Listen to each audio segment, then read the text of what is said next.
What's that sound? Hey there, buddy. What's that smell?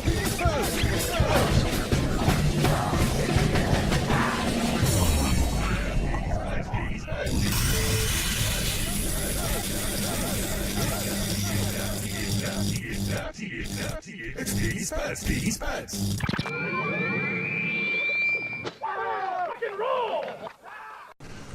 Welcome to episode 1 of Peteys Pedz. I'm Petey, and these are my pedals. Today we're going to be taking a look at the Klon Centaur. This is a overdrive that's versatile. It goes from clean boost with its volume, gain, and tone control to pretty gainy overdrive sounds. Now, the Klon is it's a one-of-a-kind story. I'll tell you what, the guy who produced this pedal, his name is Bill Finnegan, and it turned into a thing. I mean, from the get-go, he was not selling the pedal. You would have to have a meeting with him, and he would quiz you and question you, and depending on your answers, he would let you know if you qualified for him to build you one of these things. So it wasn't even up to you. You had to earn it. And the idea behind that was he knew that it wasn't a Wampler triple wreck. It wasn't the big muff that he was building. And he didn't want people to be spending, because it's hand built. This is a fine circuit that he developed from the ground up, and it was something completely new. It wasn't a modified tube screamer. It wasn't a tweaked out rat. And the proof is in the pudding with this pedal, because from its entire structure down from the buffer, with the tone control, the way the gain works, and the fact that it's one of the few pedals you can run on your rig, turn the gain all the way down, set the volume at unity, and turn it on and off and not hear any difference. That's kind of rare. So, personally, I am not a huge fan of the Klon Centaur. It's one of those things where I use something else for it. I use a modified Dodd 250, which runs a real dirty op amp that has a low slew rate.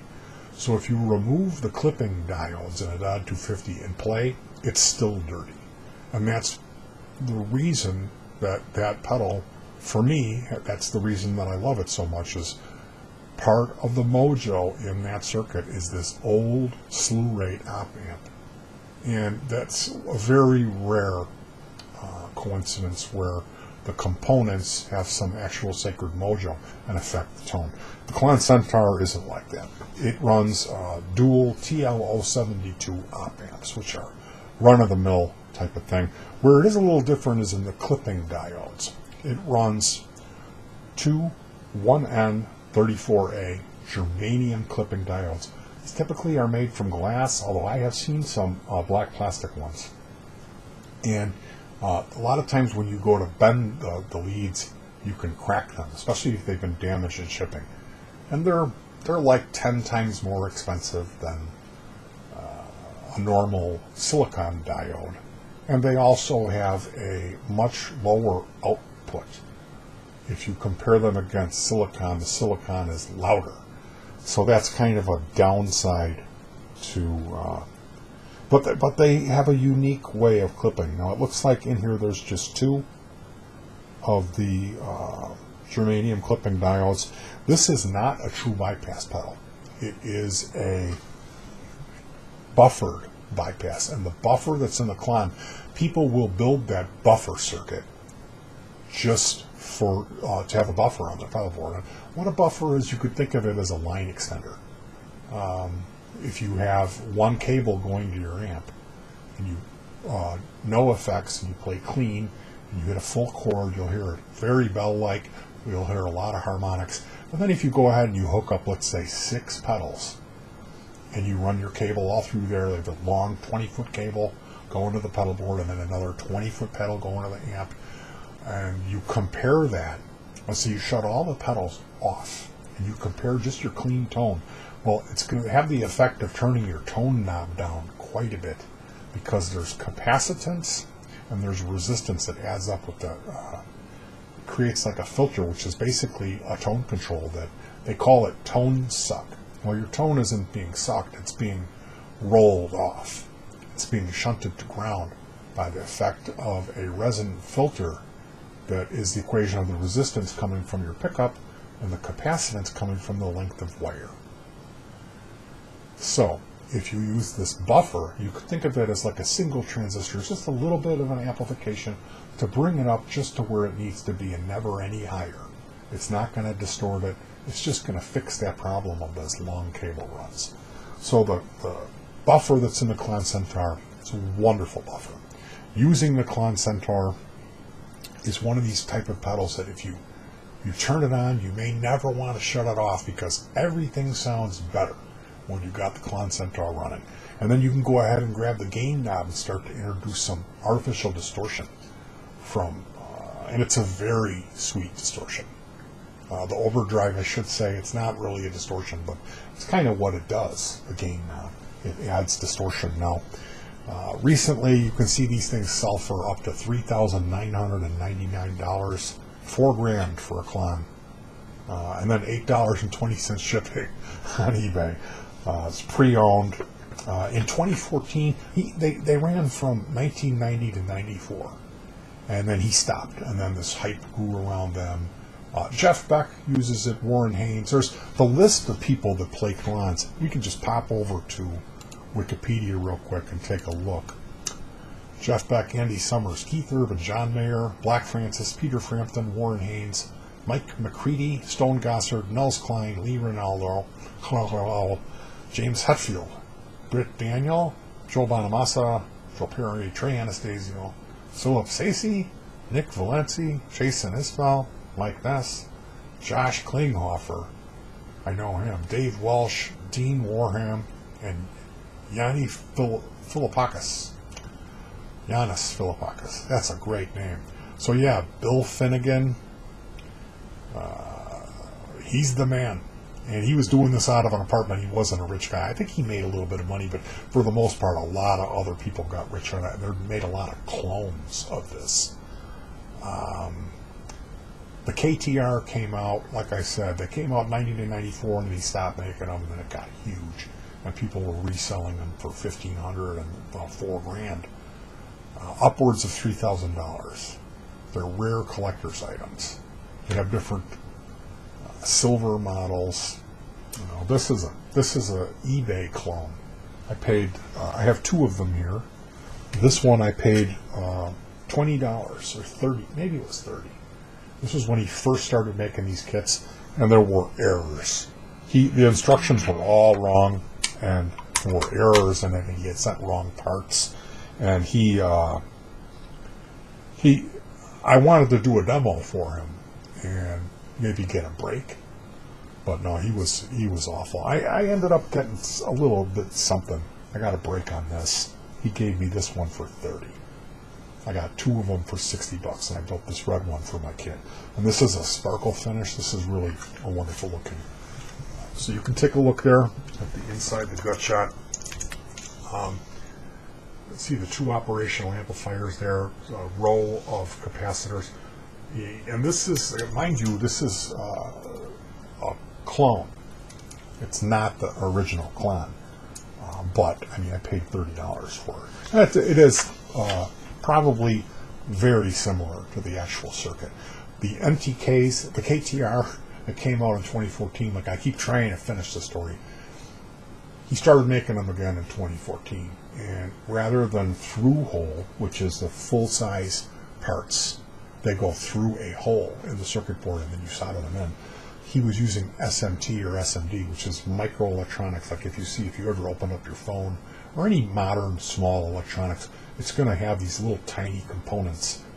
And I've heard those KTR ones, they sound fantastic. A lot of people, if you listen to Brian Wampler, he says, or JHS, if you believe that guy, the guy who builds all the pedals for the Christian worship leaders, I heard that he stole a fuzz from Debbie Ever. She hated him, and I don't know. I probably shouldn't, but I have to. I mean, it's Peteys Pedz. We're gonna talk the dirt here.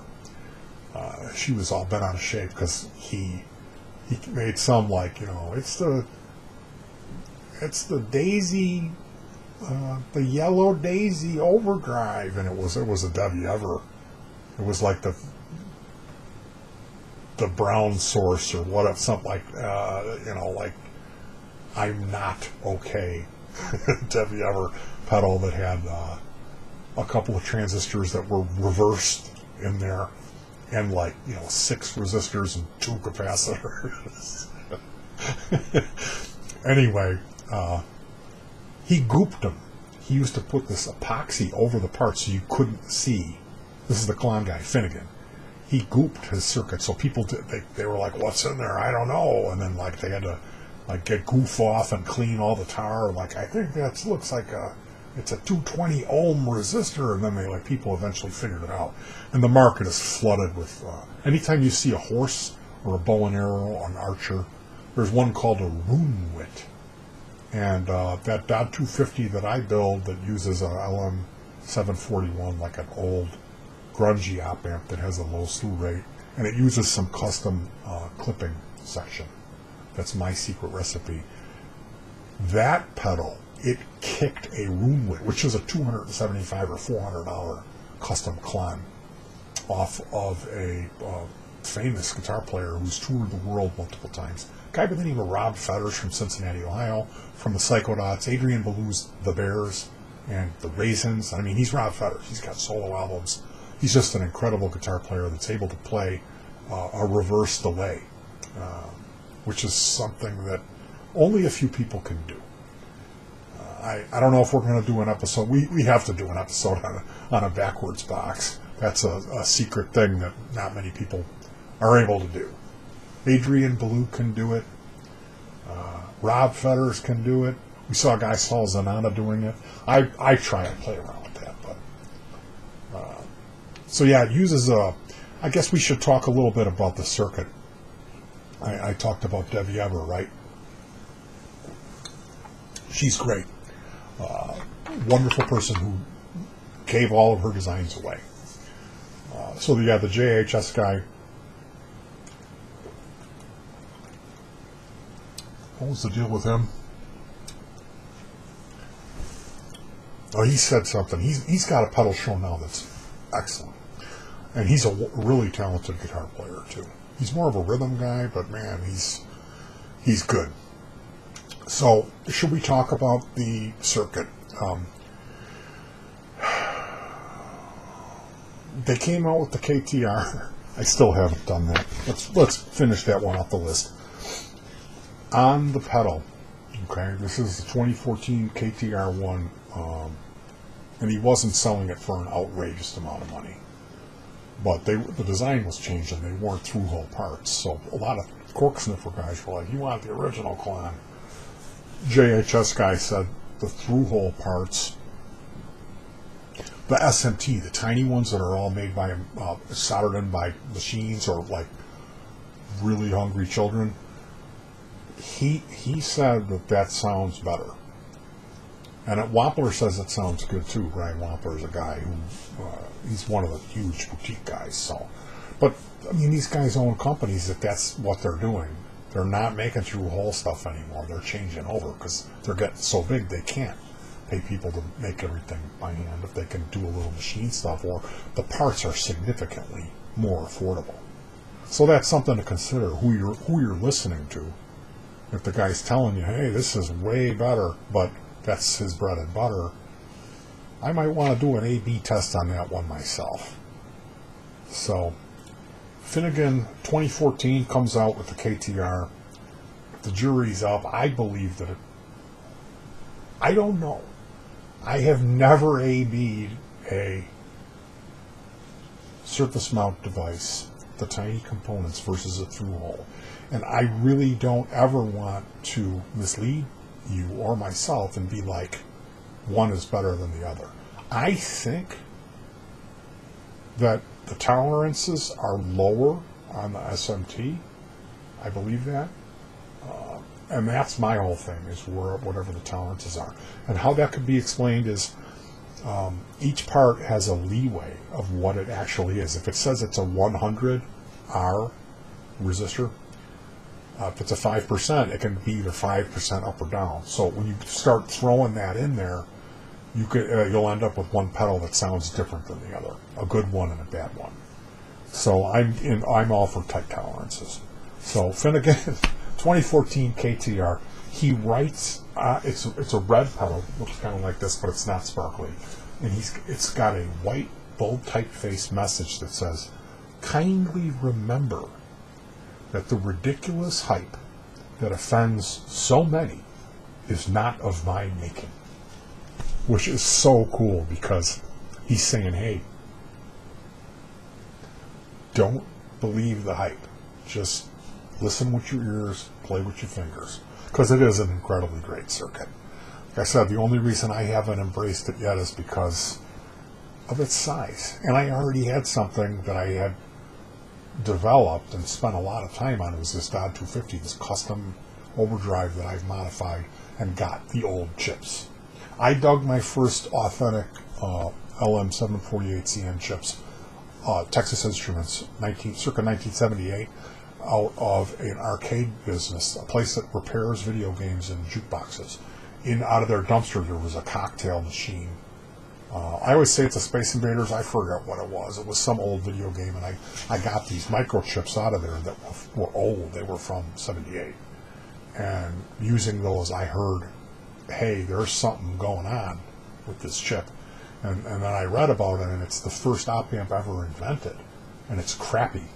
And that's why, to my ears, why I like that pedal. That's why it stands out, is because no one else is using that op amp anymore. They're like, oh, that's really a dirty op amp. And so, I mean, this stuff, it's like you never really know until you play around with it. And that's why I would never shit on anything without trying it. And usually when I try something, I can figure out how to make it sound good. We live in a great time. I remember the real noisy stuff that did suck. It tone sucked. So the Klon Centaur is an incredible pedal. It makes anything sound better, and it does a really good job with the overdrive. I guess even though it's so unbelievably late, I've got this battery pack here. It's a NIM battery pack that I bought at a resale store for 99 cents. So what I can show you here with the buffer is I'm turning it on and off and nothing's happening. That's because it's not true bypass. So we need to plug the battery in even to get it to pass signal. Oops, sorry. Even to get it to pass signal in bypass mode.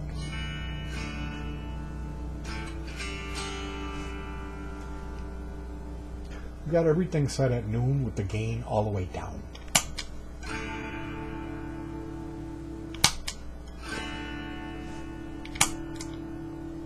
Now I'll bring the gain up to noon.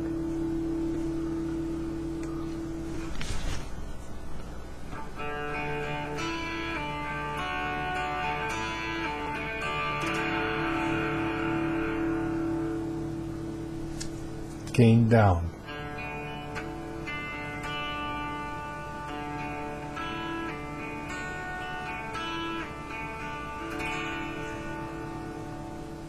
Tone down. I'm going to turn the output down. I've got the tone turned down halfway, or 3/4, and I've got the gain turned up 3/4. I don't want to crank the gain. That's cranked. So you can hear. I have to apologize that I really can't be playing because it's 1 o'clock in the morning. I can't do that to my neighbors. But you got to hear it, and I'm trying to think. I wanted to talk about the circuit. Okay, so it uses something called a charge pump.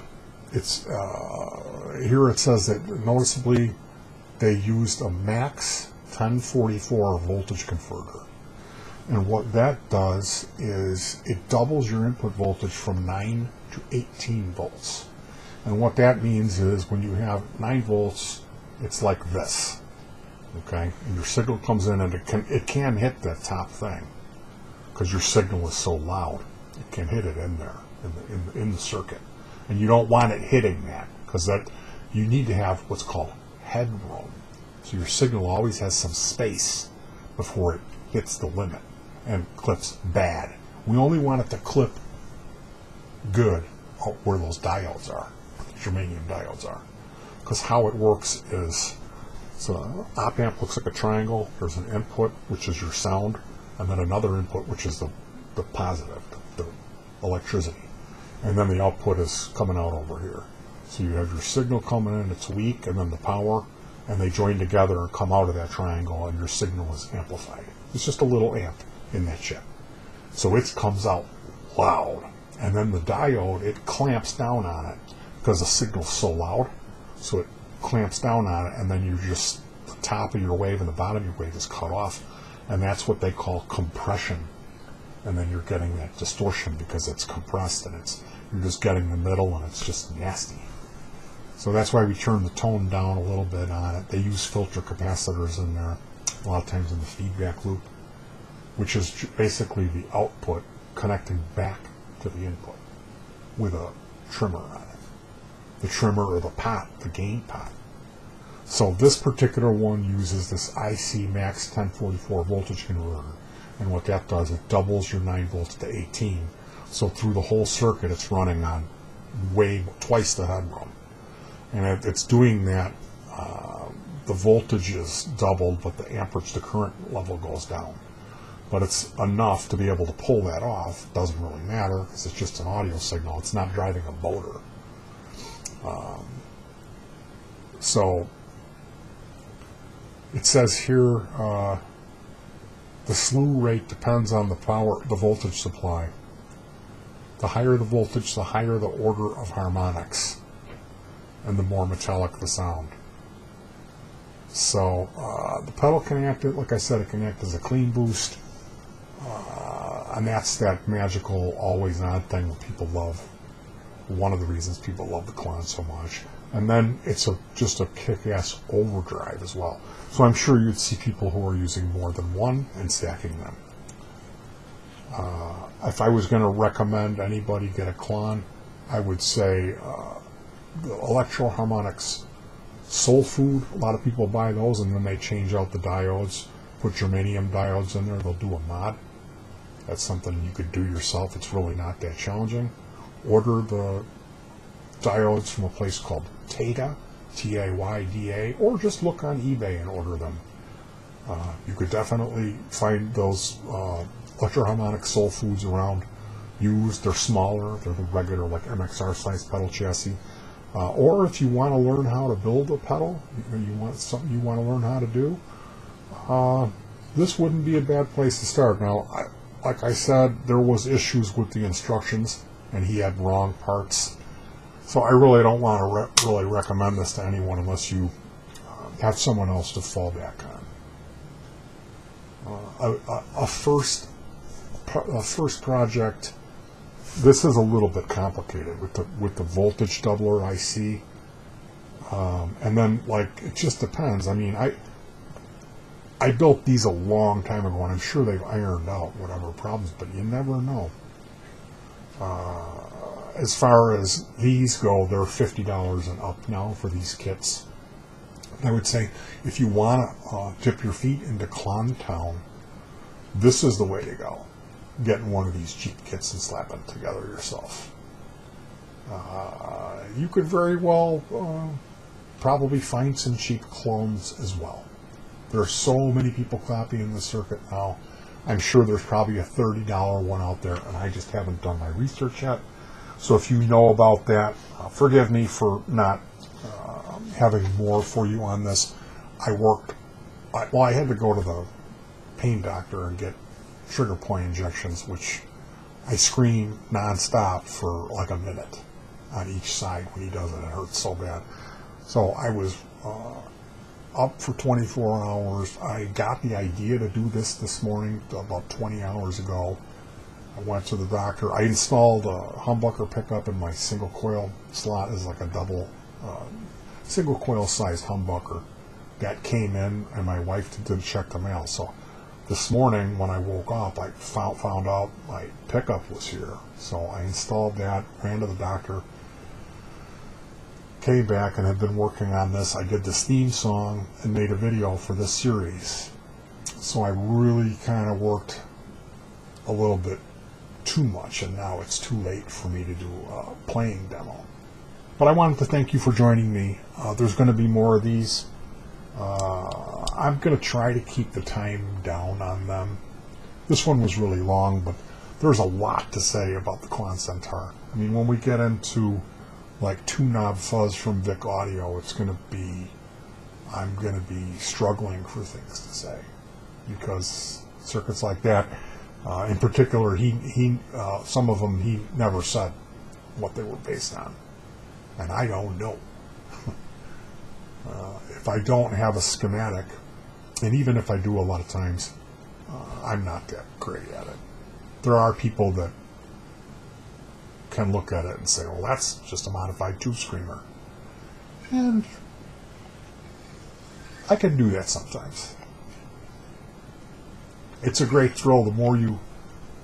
Every little piece of information that I learn, I find can be helpful in this. So I hope, the only thing I can say is I hope that me running my mouth here is that somebody could find this information useful and enjoyable. So if you do, please let me know, because I get a lot of negative comments, and I need that pat on the back. That's the type of person I am. So let me know if you appreciate what I'm doing, because this is going to be a lot of work, this series, Peteys Pedz.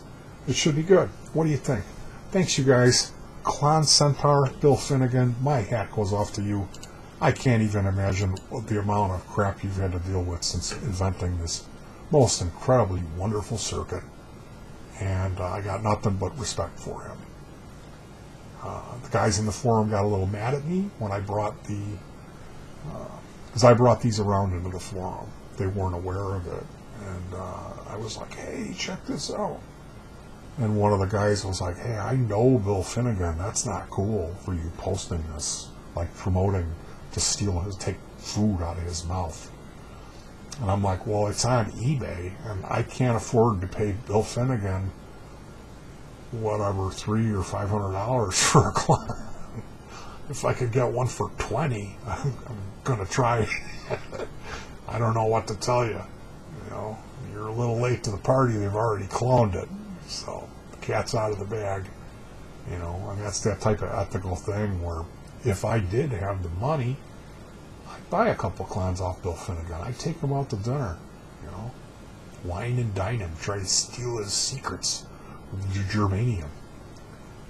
So, all right, you guys, I'm going to let you go. Coming up on a half hour. Can you believe it? Peteys Pedz.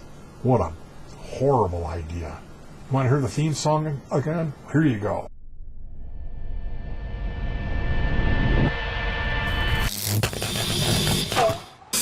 Hey there, buddy. What's that sound? Hey there, buddy. What's that smell?